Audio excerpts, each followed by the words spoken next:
नमस्कार दोस्तों, प्रतिवत क्लासेस में आपका स्वागत है।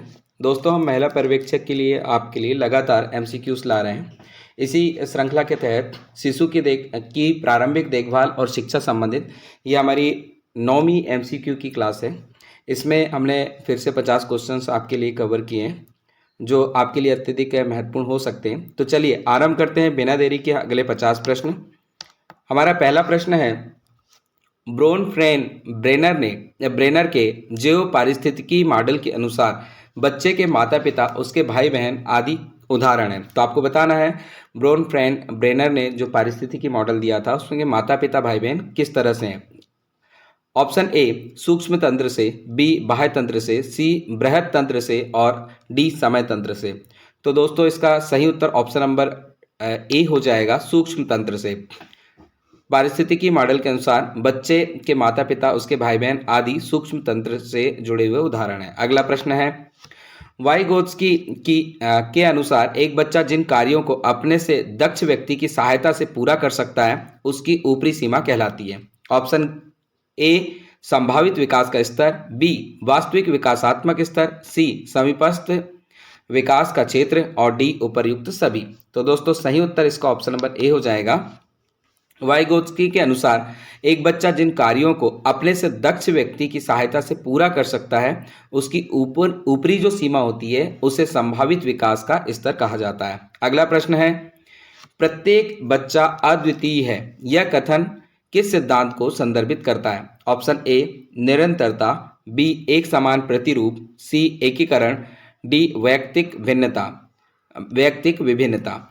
तो दोस्तों सही उत्तर इसका ऑप्शन नंबर डी हो जाएगा। प्रत्येक बच्चा अद्वितीय है, यह कथन जो है वैयक्तिक विभिन्नता के सिद्धांत को संदर्भित करता है। यानी हर बच्चे की अपनी एक क्वालिटी होती है, हर बच्चे का अपना एक अलग तरह का विकास होता है, इसलिए हर बच्चा अपने आप में अद्वितीय है। अगला प्रश्न देखेंगे, शारीरिक विकास का संबंध नहीं होता है। ऑप्शन ए शरीर के भार से, बी बुद्धि से, सी कंकाल तंत्र से, डी मांसपेशियों की वृद्धि से।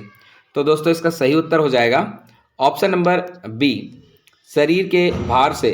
ऑप्शन नंबर बी में बुद्धि से। शारीरिक विकास का संबंध जो है वो बुद्धि से नहीं होता है।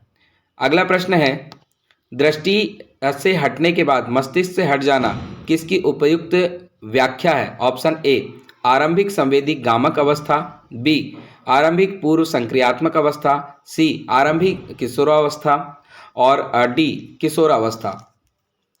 तो दोस्तों इसका सही उत्तर हो जाएगा ऑप्शन नंबर ए आरंभिक संवेदी गामक अवस्था। दृष्टि से ओझल हो जाने के बाद मस्तिष्क से ओझल हो जाना, यह जो सिद्धांत था वो जीन पियाजे ने दिया था और इन्होंने संवेदी गामक अवस्था की विशेषता के बारे में बताया था कि 0 से 2 साल की उम्र तक के जो बच्चे होते हैं, अगर उस अवस्था में कोई व्यक्ति उनके आंखों के सामने से हट जाता है तो उसकी मेमोरी जो है लंबे समय तक उस बच्चे के दिमाग में नहीं होती, तो वह मस्तिष्क से भी हट जाता है। इसलिए यहाँ कहा है दृष्टि से हटने के बाद मस्तिष्क से हट जाना आरंभिक संवेदी गामक अवस्था का उदाहरण है। अगला प्रश्न देखेंगे, निम्नलिखित में से कौन सा बालक के विकास पर प्रभाव डालता है। ऑप्शन ए समाज, बी परिवार, सी विद्यालय, डी इनमें से सभी। तो सही उत्तर ऑप्शन नंबर डी हो जाएगा, इनमें से सभी। यानी समाज, परिवार, विद्यालय सभी जो है बालक के विकास पर प्रभाव डालते हैं। अगला प्रश्न है, भावनात्मक और अनुभूति एक दूसरे से संबंध है। तो आपको बताना है भावनात्मकता और अनुभूति एक दूसरे से किस तरह से संबंध है। ऑप्शन ए पूरी तरह से अलग, बी स्वतंत्र, सी आंतरिक जुड़े हुए, डी संबंधित नहीं है। तो दोस्तों इसका सही उत्तर ऑप्शन नंबर सी हो जाएगा। भावनात्मकता और अनुभूति एक दूसरे से आंतरिक रूप से जुड़े हुए तथ्य हैं। अगला प्रश्न देखते हैं, वाइगोत्स्की के अनुसार बालक सीखते हैं। तो आपको बताना है वाइगोत्स्की के अनुसार बालक कैसे सीखते हैं। ऑप्शन ए अनुकरण से, बी वयस्कों और समवयस्कों के साथ परस्पर क्रिया से, सी जब पुनर्बलन प्रदान किया जाता है उससे और डी परिपक्व होने से। तो सही उत्तर हो जाएगा ऑप्शन नंबर बी। वाइगोत्स्की के अनुसार बालक जो होते हैं वो वयस्क और समवयस्क के साथ परस्पर क्रिया से सीखते हैं। अगला प्रश्न है, समावेशी शिक्षा के संदर्भ में समावेश में कौन से अवसर शामिल हैं। ऑप्शन इसमें अवसर दिए हैं। ए पहला है सामाजिक गतिविधियों की पूरी श्रृंखला में भाग लेने के अवसर, दूसरा कला, खेल और संगीत के अवसर, आपको ऑप्शंस दिए हैं। ऑप्शन ए में है केवल एक, बी केवल दो, सी ना ही एक ना ही दो, और डी एक और दो दोनों। तो दोस्तों इसका सही उत्तर ऑप्शन नंबर डी हो जाएगा, यानी समावेशी शिक्षा के संबंध में समावेश में सामाजिक गतिविधियों की पूरी श्रृंखला में भाग लेने के अवसर तथा कला, खेल और संगीत के अवसर शामिल होते हैं। अगला प्रश्न है, सीखने का क्लासिकल कंडीशनिंग सिद्धांत प्रतिपादित किया था। Option A Skinner, B Pavlov, C Thorndike और डी कोहलबर्ग। सही उत्तर ऑप्शन नंबर बी हो जाएगा, थार्नडाइक। सीखने का क्लासिकल कंडीशनिंग सिद्धांत का प्रतिपादन थार्नडाइक ने किया था। अगला प्रश्न है, शारीरिक विकास का मुख्य नियम निम्न में से कौन सा है। ऑप्शन ए है मानसिक विकास से विभिन्नता का नियम, बी कल्पना और संवेगात्मक विकास से संबंध का नियम, सी द्रुतगामी विकास का नियम और डी अनियमित विकास का नियम। तो दोस्तों सही उत्तर ऑप्शन नंबर सी हो जाएगा, शारीरिक विकास का मुख्य नियम द्रुतगामी विकास के नियम से जुड़ा है। अगला प्रश्न देखेंगे, समावेशी शिक्षा में क्या शामिल है। ऑप्शन है आपको, ए सभी शिक्षार्थी के लिए मानक पाठ्य चर्चा, ऑप्शन बी विद्यार्थियों का उनकी योग्यताओं के आधार पर पृथक्करण व वर्गीकरण करना, सी विशेष आवश्यकता वाले शिक्षार्थियों को केवल व्यावसायिक शिक्षा का प्रावधान, और डी व्यक्तिगत मतभेदों की पहचान के परिणाम स्वरूप पाठ्य चर्चा में लचीलापन। तो दोस्तों सही उत्तर इसमें आ जाएगा ऑप्शन नंबर डी, यानी व्यक्तिगत मतभेदों की पहचान के परिणाम स्वरूप पाठ्य चर्चा में लचीलापन समावेशी शिक्षा में शामिल है। अगला प्रश्न है, निम्नलिखित में से किसका नाम सुजनन शास्त्र के पिता से जुड़ा है। ऑप्शन ए है क्रो एवं क्रो, बी है वुड्सवर्थ, सी है रॉस और डी है फ्रांसिस गैल्टन। तो दोस्तों इसका सही उत्तर हो जाएगा option number D, Francis Galton. इनका नाम सुजनन शास्त्र के पिता से जुड़ा हुआ है। अगला प्रश्न है, मूल प्रवृत्ति की एक प्रमुख विशेषता है जो पाई जाती है। ऑप्शन ए है सभी प्राणियों में तथा जन्मजात व प्राकृतिक होती है, बी केवल चूहे तथा बिल्लियों में, सी केवल कलाकारों में और डी केवल मनुष्यों में। तो दोस्तों सही उत्तर ऑप्शन नंबर ए हो जाएगा, मूल प्रवृत्ति की एक प्रमुख विशेषता है जो सभी प्राणियों तथा जन्मजात व प्राकृतिक रूप से सभी में पाई जाती है। अगला प्रश्न है, निम्न में से शारीरिक विकास को प्रभावित करने वाला कारक क्या है। ऑप्शन ए खेल तथा व्यायाम, बी वातावरण, सी वंशानुक्रम और डी उपयुक्त सभी। तो दोस्तों सही उत्तर इसका ऑप्शन नंबर डी हो जाएगा, शारीरिक विकास को प्रभावित करने वाले कारक में खेल तथा व्यायाम, वातावरण और वंशानुक्रम ये सभी शामिल होते हैं। अगला प्रश्न है, समाज के लिए अभिशाप है। ऑप्शन ए है भ्रूण हत्या, बी बाल विवाह, सी लैंगिक भेदभाव, डी उपयुक्त सभी। तो दोस्तों समाज के लिए अभिशाप के रूप में तीनों ही कार्य करते हैं। ऑप्शन नंबर डी इसका सही होगा, भ्रूण हत्या, बाल विवाह और लैंगिक भेदभाव सभी समाज के लिए अभिशाप हैं। अगला प्रश्न है, लंबे समय तक जब अधिगम की दर में स्थिरता होती है तो इसे कौन से वक्र द्वारा प्रदर्शित किया जाता है। ऑप्शन है आपको, ए एस आकारी वक्र, बी अधिगम पठार, सी उन्नोत दर वक्र और डी नतोत दर वक्र। तो दोस्तों इसका सही उत्तर ऑप्शन नंबर बी हो जाएगा, अधिगम पठार। लंबे समय तक जब अधिगम की दर में स्थिरता होती है तो इसे अधिगम पठार के वक्र द्वारा प्रदर्शित करते हैं। अगला प्रश्न है, बालकों के सामाजिक विकास को प्रभावित करने वाले तत्व हैं। ऑप्शन ए आर्थिक तत्व, बी वंशानुगत तत्व, सी शारीरिक तत्व और डी सामाजिक परिवेश जन्य तत्व। सही उत्तर इसका ऑप्शन नंबर डी हो जाएगा, बालकों के सामाजिक विकास को प्रभावित करने वाले तत्व होते हैं सामाजिक परिवेश जन्य तत्व।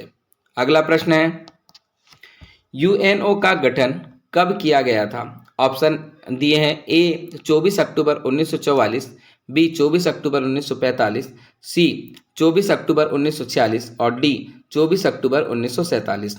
तो दोस्तों इसका सही उत्तर ऑप्शन नंबर बी हो जाएगा, 24 अक्टूबर 1945 को यूएनओ का गठन हुआ था।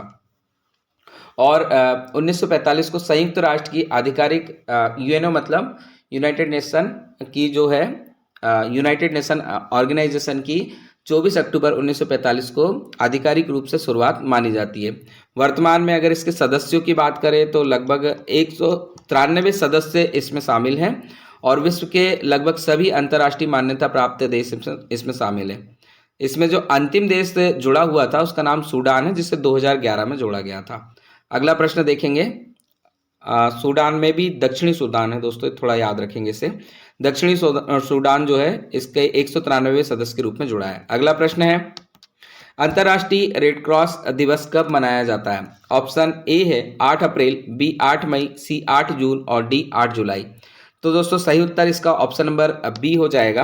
8 मई को अंतर्राष्ट्रीय रेड क्रॉस दिवस हर साल मनाया जाता है। यह दिन अंतर्राष्ट्रीय रेड क्रॉस के जो संस्थापक थे, जिनका नाम हेनरी डुनेंट था, इनके जन्मदिन के उपलक्ष्य में मनाया जाता है। तो 8 मई अंतर्राष्ट्रीय रेड क्रॉस दिवस। अगला प्रश्न, मैकडूगल के अनुसार मूल प्रवृत्तियों की संख्या होती है। ऑप्शन आपको गिवन है, ए 15, बी 10, सी 12 और डी है 14। तो दोस्तों सही उत्तर ऑप्शन नंबर डी हो जाएगा, 14। मैकडूगल के अनुसार किसी भी व्यक्ति में मूल जो प्रवृत्तियां होती है वो 14 प्रकार की होती हैं और साथ में उन्होंने 14 संवेगों के बारे में बताया। तो इसमें कुछ प्रवृत्तियां जैसे कि पलायन, ईर्ष्या, निवृत्ति, शरणागत होना, काम प्रवृत्ति, ये बहुत सारी प्रवृत्तियां हैं, 14 टोटल प्रवृत्तियां हैं। तो ये सब की सब पाई जाती है। अगला प्रश्न हम देख लेते हैं, बेटी बचाओ बेटी पढ़ाओ योजना के निम्न में से कौन से उद्देश्य है? ऑप्शंस आपको दिए हैं, ए सामाजिक लिंग भेदभाव को समाप्त करना, बी बालिका की उत्तर जीवित एवं संरक्षण सुनिश्चित करना, सी बालिका की शिक्षा एवं सहभागिता सुनिश्चित करना और डी उपर्युक्त सभी। तो दोस्तों सही उत्तर ऑप्शन नंबर डी हो जाएगा। बेटी बचाओ बेटी पढ़ाओ जो अभियान है इसका उद्देश्य सामाजिक लिंग भेदभाव को समाप्त करना, बालिका की उत्तर जीवित एवं संरक्षण को सुनिश्चित करना, साथ ही बालिका की शिक्षा एवं सहभागिता सुनिश्चित करना, ये सारी चीजें इसमें शामिल होती हैं। अगला प्रश्न है, किशोर न्याय अधिनियम कब लाया गया था? ऑप्शन आपको दिए हैं, ए 1986, बी 2000, सी 2015 और डी उपर्युक्त सभी। तो दोस्तों सही उत्तर इसमें ऑप्शन नंबर डी हो जाएगा, उपर्युक्त सभी, यानी 1986 में भी आया था, उसके बाद में कुछ संशोधनों के साथ में 2000 में भी आया था और फिर से 2015 में नया किशोर न्याय अधिनियम लाया गया था। अगला प्रश्न है, बेटी बचाओ बेटी पढ़ाओ योजना के निम्न में से कौन से उद्देश्य शामिल है? तो दोस्तों ये रिपीट हो गया क्वेश्चन। अगला प्रश्न हम देख लेते हैं, शैशव काल का समय है, आपको इसमें ऑप्शन दिए हैं, 12 से 18 वर्ष तक, बी 15 वर्ष तक, सी जन्म से 6 वर्ष तक और डी जन्म से 2 वर्ष तक। तो सही उत्तर इसमें हो जाएगा दोस्तों, जन्म से 2 वर्ष तक का जो समय होता है वो शैशव काल का समय कहलाता है। अगला प्रश्न हम देख लेते हैं, किशोर अवस्था जिसे प्रायः टीन एज के नाम से जाना जाता है को परिभाषित किया जाता है। ऑप्शन आपको दिए हैं, ए 12 से 15 वर्ष के बीच, बी 2 से 10 वर्ष, सी 10 से 15 वर्ष और डी 12 से 18 वर्ष। तो दोस्तों सही उत्तर इसका ऑप्शन नंबर डी हो जाएगा। किशोर अवस्था 12 से 18 वर्ष की आयु वर्ग के लोगों को कहा जाता है। इस अवस्था के दौरान बहुत सारे हार्मोनल चेंजेस और शारीरिक चेंजेस से उन्हें गुजरना पड़ता है। अगला प्रश्न देखते हैं, सुल्तान पर किया गया कोहलर का अनुसंधान अधिगम के किस सिद्धांत दृष्टिकोण को पुष्टि करता है? ऑप्शन ए अंतर्दृष्टि अधिगम, बी गुप्त अधिगम, सी स्थान अधिगम और डी मॉडलिंग। तो दोस्तों इसका सही उत्तर ऑप्शन नंबर ए हो जाएगा, अंतर्दृष्टि अधिगम। स्वाधार गृह योजना को शक्ति सदन नाम से कब से जाना जाता है? ऑप्शंस आपको दिए हैं, ए 14 जुलाई 2020, बी 14 जुलाई 2021, सी 14 जुलाई 2022 और डी 14 जुलाई 2023। तो दोस्तों इसका सही उत्तर ऑप्शन नंबर सी हो जाएगा, 14 जुलाई 2022 से इसे शक्ति सदन नाम से जाना जाता है।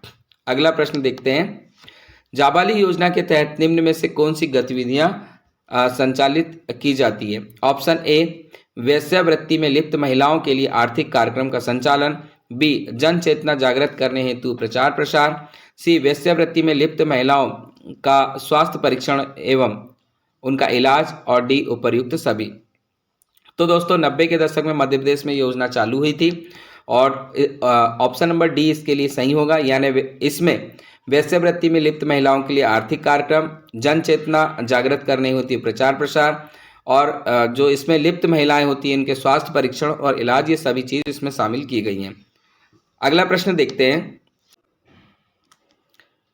किसके अनुसार बालक का विकास आनुवंशिकता तथा वातावरण का गुणनफल है? Option A Woodworth, B Holland, C Garrett और डी थॉर्नडाइक। तो दोस्तों सही उत्तर ऑप्शन नंबर ए हो जाएगा, वुड्सवर्थ। इनके अनुसार बालक का विकास आनुवंशिकता तथा वातावरण का गुणनफल होता है। अगला प्रश्न है, राष्ट्रीय पोषण मिशन के उद्देश्य क्या है? तो पहला दिया है इसमें, गर्भवती महिलाओं और स्तनपान कराने वाली माताओं में कुपोषण के बारे में जागरूकता पैदा करना। दूसरा, छोटे बच्चों, किशोरियों और स्तनपान कराने वाली माताओं को कुपोषण के बारे में जागरूकता पैदा करना। और तीसरा है पोषण आहार के बारे में जागरूकता फैलाना। इसमें ऑप्शन ए दिया है केवल 1, बी केवल 2, सी केवल 3 और डी 1 और 2 दोनों। सही उत्तर इसमें ऑप्शन नंबर डी हो जाएगा, 1 और 2 दोनों। यानी गर्भवती महिलाओं और स्तनपान कराने वाली माताओं में कुपोषण के बारे में जागरूकता पैदा करना, साथ ही छोटे बच्चों, किशोरियों और स्तनपान कराने वाली माताओं में कुपोषण के बारे में जागरूकता पैदा करना इसमें शामिल है। अगला प्रश्न देख लेते हैं, ICDS योजना के तहत कितने वर्ष तक के बच्चों को शाला पूर्व अनौपचारिक शिक्षा प्रदान की जाती है? ऑप्शन ए है 3 से 5 वर्ष, बी 3 से 6 वर्ष, सी 3 से 4 वर्ष और डी इनमें से कोई नहीं। तो दोस्तों इसका सही उत्तर हो जाएगा ऑप्शन नंबर बी, 3 से 6 वर्ष। एकीकृत बाल विकास सेवा योजना कार्यक्रम, जिसे ICDS के नाम से भी जाना जाता है, इसे अक्टूबर 1975 को लॉन्च किया गया था। इसके तहत 3 से 6 वर्ष तक के बच्चों को शाला पूर्व अनौपचारिक शिक्षा प्रदान की जाती है। अगला प्रश्न देखते हैं, महिलाओं को गर्भावस्था के दौरान प्रसूति सहायता किस अनुच्छेद के तहत प्रदान किया जाता है? ऑप्शंस आपको दिए हैं, ए अनुच्छेद 42, बी अनुच्छेद 45, सी अनुच्छेद 47 और डी अनुच्छेद 48। सही उत्तर हो जाएगा दोस्तों इसका ऑप्शन नंबर ए, अनुच्छेद 42। इसमें महिलाओं को गर्भावस्था के दौरान प्रसूति सहायता प्रदान करने के बारे में बताया गया। अनुच्छेद 42 को अनुकूलन करने के लिए 1961 में प्रसुविधा अधिनियम पारित किया गया था। अगला प्रश्न देखेंगे, निम्न में से कौन सा वंशानुक्रम का नियम नहीं है? ऑप्शंस ए है समानता, बी भिन्नता, सी प्रत्यागमन और डी अभिप्रेरणा। तो दोस्तों इसका सही उत्तर हो जाएगा ऑप्शन नंबर सी, प्रत्यागमन जो है वो वंशानुक्रम का नियम नहीं है। इसके अलावा समानता, भिन्नता और अभिप्रेरणा ये वंशानुक्रम के नियम होते हैं। अगला प्रश्न देखते हैं, बाल श्रम पर किस अनुच्छेद के तहत रोक लगाई गई है? ऑप्शंस आपको दिए हैं, अनुच्छेद 23, बी है अनुच्छेद 24, सी अनुच्छेद 20 और डी अनुच्छेद 21। सही उत्तर इसका ऑप्शन नंबर बी हो जाएगा, अनुच्छेद 24। इसके तहत बाल श्रम पर रोक लगाई गई है। इसमें 14 साल से कम उम्र के बच्चों को कारखानों, खदानों या किसी खतरनाक रोजगार में काम करने की अनुमति नहीं दी जाती है। अगला प्रश्न देखेंगे, वातावरण वह बाहरी शक्ति है जो हमें प्रभावित करती है, किसने कहा था? Option A Woodworth, B Ross, C Anastasi और डी इनमें से कोई नहीं। तो सही उत्तर ऑप्शन नंबर बी हो जाएगा, रॉस। वातावरण वह बाहरी शक्ति है जो हमें प्रभावित करती है, यह रॉस ने कहा था। अगला प्रश्न है, प्रकृति पोषण विवाद में प्रकृति से क्या अभिप्राय है? ऑप्शन आपको गिवन है, ए है हमारे आसपास का वातावरण, बी जैविक विशिष्टताएं या वंशानुक्रम सूचनाएं, सी एक व्यक्ति की मूल प्रवृत्ति और डी भौतिक और सामाजिक संसार की जटिल शक्तियां। तो दोस्तों सही उत्तर ऑप्शन नंबर बी हो जाएगा, प्रकृति पोषण विवाद में प्रकृति से अभिप्राय जैविक विशिष्टताएं या वंशानुक्रम सूचनाएं होती हैं। अगला प्रश्न है, जीन और गुणसूत्र माता के गर्भधारण के समय माता पिता से बच्चे तक पहलुओं को स्थानांतरित करते हैं। तो क्या स्थानांतरित करते हैं बताना है आपको। ए पोषक, बी सामाजिक, सी नैतिक और डी आनुवंशिक। तो सही उत्तर हो जाएगा दोस्तों ऑप्शन नंबर डी, आनुवंशिक रूप से ये जो गुण होते हैं उसे स्थानांतरित करते हैं। अगला प्रश्न देखते हैं, NFHS 5 के अनुसार राष्ट्रीय कुपोषण दर कितनी है? तो यहाँ पे ये पूछा है इसने, नेशनल फैमिली हेल्थ सर्वे जो हुआ था 5वां नंबर का, तो नेशनल फैमिली हेल्थ सर्वे 5 के अनुसार राष्ट्रीय कुपोषण दर कितनी है? आपको इसमें ऑप्शंस दिए हैं, ए 35.3%, बी 32.1%, सी 31.3% और डी 37.3%। तो दोस्तों इसका सही उत्तर ऑप्शन नंबर बी हो जाएगा, NFHS 5 के अनुसार 32.1% जो है वो राष्ट्रीय कुपोषण दर है। अगला प्रश्न देखेंगे, आनुवांशिकी के जनक हैं, तो आनुवांशिकी के जनक किसे कहते हैं? Option A Gregor Mendel, B Thomas Hunt Morgan, C James Watson और डी चार्ल्स डार्विन। सही उत्तर ऑप्शन नंबर ए हो जाएगा, ग्रेगर मेंडल आनुवांशिकी के जनक माने जाते हैं। अगला प्रश्न है, भारत शासन के महिला एवं बाल विकास मंत्रालय द्वारा पूर्व संचालित योजनाओं में संशोधन करते हुए एक अम्ब्रेला योजना मिशन शक्ति का आरंभ कब किया गया था? तो आपको बताना है, एक योजना है मिशन शक्ति योजना, जिसे अम्ब्रेला योजना भी कहा जाता है, तो वो कब स्टार्ट की गई थी? ऑप्शन ए 24 जनवरी 2022 को, बी 8 मार्च 2021 को, सी 1 अप्रैल 2022 को और डी 12 जनवरी 2021 को। तो दोस्तों सही उत्तर इसमें ऑप्शन नंबर सी हो जाएगा। ऑप्शन नंबर सी के अनुसार 8 मार्च 2021 को मिशन शक्ति नामक योजना आरंभ हुई थी। अगला प्रश्न देखते हैं, पोषण अभियान का शुभारंभ देश के किस जिले से किया गया है? ऑप्शन ए हरियाणा के पानीपत से, बी राजस्थान के झुंझुनू से, सी छत्तीसगढ़ के रायगढ़ से और डी मध्य प्रदेश के देवास से। तो दोस्तों सही उत्तर हो जाएगा ऑप्शन नंबर बी, राजस्थान के झुंझुनू से पोषण अभियान का शुभारंभ हमारे देश में किया गया है। अगला प्रश्न है, संयुक्त राष्ट्र के सदस्य देश ने कब तक एड्स के खात्मे का लक्ष्य रखा है? ऑप्शंस इसमें गिवन है, ए 2030, बी 2025, सी 2040 और डी 2045। सही उत्तर दोस्तों इसका हो जाएगा ऑप्शन नंबर ए, 2030 तक संयुक्त राष्ट्र के सदस्य देशों ने मिलकर के एड्स के खात्मे का लक्ष्य रखा है। अगला प्रश्न है, एकीकृत बाल विकास सेवा योजना यानी ICDS के तहत कितने प्रकार की सेवाएं प्रदान की जाती हैं? ऑप्शन ए है 7, बी 8, सी 6 और डी 5। तो दोस्तों सही उत्तर ऑप्शन नंबर सी हो जाएगा, एकीकृत बाल विकास सेवा योजना ICDS के तहत 6 प्रकार की सेवाएं प्रदान की जाती हैं। अगला प्रश्न है, जिस स्तर पर सामाजिक मान्यता प्राप्त करने के लिए संघर्ष उत्पन्न होता है, तो वह जो स्थिति होती है वो कौन सी है, वो अवस्था बताना है। ऑप्शन ए बाल्यावस्था, बी किशोर अवस्था, सी शैशव अवस्था और डी वृद्धावस्था। तो दोस्तों सही उत्तर ऑप्शन नंबर बी हो जाएगा, किशोरावस्था। इस स्तर पर सामाजिक मान्यता प्राप्त करने के लिए संघर्ष उत्पन्न होता रहता है। अगला प्रश्न देखते हैं, दुनिया भर में 1 दिसंबर को वर्ल्ड एड्स डे के रूप में मनाया जाता है। एड्स का इंटरनेशनल सिंबल लाल रिबन है जो अपनाया गया था। तो लाल रिबन कब अपनाया गया था, सन बताना है। ऑप्शन आपको दिया है, ए 1994, बी 1992, सी 1993 और डी 1991। सही उत्तर दोस्तों ऑप्शन नंबर डी हो जाएगा, 1991 को दुनिया भर में एड्स के लिए एक सिंबल यूज हुआ था लाल रिबन, और ये 1991 से चलन में है। अगला प्रश्न देखेंगे, HIV पॉजिटिव उम्मीदवारों के लिए भारत के किस राज्य ने पहली बार सरकारी नौकरी आरक्षित की है? आपको ऑप्शंस दिए हैं, ए उत्तर प्रदेश, बी मिजोरम, सी केरल और डी महाराष्ट्र। सही उत्तर दोस्तों ऑप्शन नंबर सी हो जाएगा, केरल। तो केरल ने HIV पॉजिटिव उम्मीदवारों के लिए पहली बार सरकारी नौकरी आरक्षित की है।